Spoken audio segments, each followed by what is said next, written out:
almost everywhere, the legal status of cryptocurrencies in general and Zcash in specific is ambiguous. In China and in India, it is all cryptocurrencies, Zcash, Bitcoin, Ethereum, etc., are all effectively banned. And here's the really interesting, little appreciated fact that I want to tell you. In the United States, there's a regulator called the New York Department of Financial Services, which is the most important regulator of cryptocurrencies because even though technically they're only supposed to be regulating the state of New York, but almost every company who wants to serve Americans does not want to exclude New York. And this regulator, the New York Department of Financial Services, set themselves up as the gatekeepers and the arbiters of all cryptocurrencies years ago when they made this thing called the BIT license, which says if you're a company, you want to sell cryptocurrencies like you're an exchange or whatever, you want to allow people to trade in cryptocurrencies, and you're serving citizens of New York, regardless of where you're located. If citizens of New York are among your customers, then you require our prior permission to do anything. That's how the BIT license works. And so therefore, all the cryptocurrency companies have been queuing up to ask this regulator for permission to do all the things ever since. And here's the little understood fact.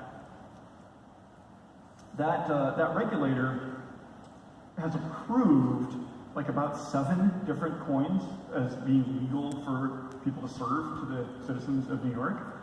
And Zcash is the 7th one, the most recent one. Yeah. Really important. And they explicitly went so far as to put out a press release under their like official logo and the name of their official leader and superintendent and all that, which expressly mentions the encrypted feature of Zcash.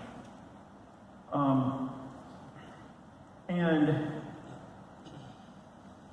when I tell people about this, they sometimes ask me, why did they do that? What are they thinking? And I don't know for sure because they didn't give a justification or explanation of their decision in their public press release. And I met with them in private to explain cryptography to them many times. And they didn't tell me anything in private either, because like they're the government and they're the ones who ask the questions. But one thing I do know is that I've become very familiar with all the rules and regulations in the United States and in Europe and so on. And one thing I do know is that Zcash and cryptography mixed with blockchains in general is absolutely compatible with the rules and regulations. As an exchange, or any business that's dealing, like, the regulations, the way it's currently done, they apply to businesses like exchanges or financial institutions. They don't apply to software developers or individual users. But as an exchange, you can comply with all of the requirements while supplying encrypted Zcash to your customers. That's a fact. So that's something that the NYDFS, the New York Department of Financial Services, and my team discussed. And then this really interesting thing happened where they called my team back to New York for another meeting.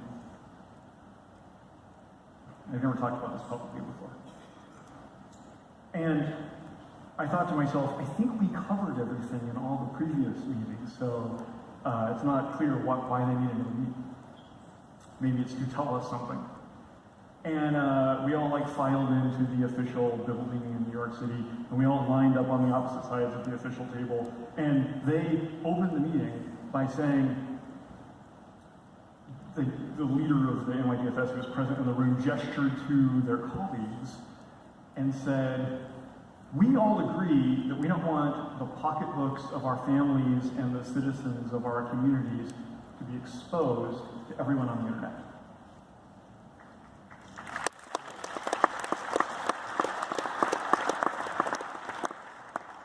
Yeah, so that's all they ever said. That was it. I think that was why we had that meeting.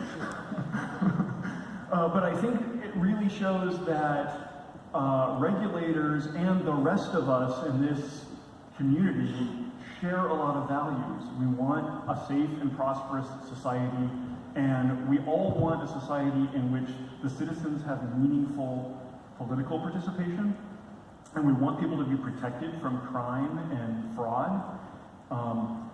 And encryption technology is compatible with all of that. I'm reminded of 25 years ago now when I was playing a tiny niche role in an earlier round of this drama when SSL was being invented, SSL/TLS. And at that time, one small faction within the United States government, headed by the FBI and Al Gore and the NSA, opposed the invention of SSL because it might allow criminals to use the internet or something. And that's funny now because 25 years later, the US government requires you to use SSL, right? There's a ton of laws which say if you do not use SSL to protect your customers, then you're in violation in a lot of specific cases. And I kind of think that's the same thing that's going to play out with encryption on blockchains. Eventually, and hopefully a lot less than 20 years, all of the good regulators and all of the good countries will require this kind of encryption to protect the people. And lastly, I want to say that I myself and everyone involved in the Zcash project is doing this just because we care about what kind of world we're building for our children and grandchildren to grow up in. Because privacy is a human right and it's necessary for political participation, for morality, and for intimacy and human relationships. And it is not okay for our societies to continue careening into a world where there's pervasive and intimate violation of everyone's privacy by one or three centralized actors. That's never been tried before. It's wrong and it's dangerous.